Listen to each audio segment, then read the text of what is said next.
后来继续来讲，咱台湾即摆每一年大约有13万个劳工，为着要照顾父母至亲，甲头路辞掉，所以相关的团体发起联署，要来争取顾老假，希望会当有30天有薪水的照顾假，也有150天有春秋的无薪假。即摆已经有将近100个团体来联署。劳动部长柯明春讲，后个月会邀请劳资双方开会讨论。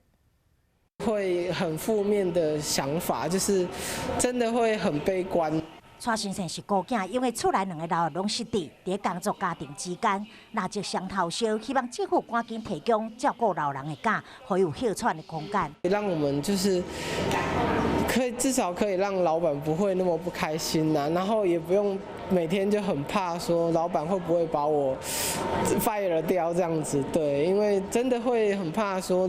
因为没有薪水，完全对照顾起来根本是完全不可能。家庭照顾者关怀协会甲妇女新知团体发起联署，要向政府争取长照安排假，30天有薪水，150天无薪水，当单身照顾。5月初到即卖已经将近100个团体加入联署。那我们目前的这个财务规划上面，我们希望前面30天是有津贴的，这津贴的来源我们希望是可以用这个提高就业保险1%的费率来做补足，这样子。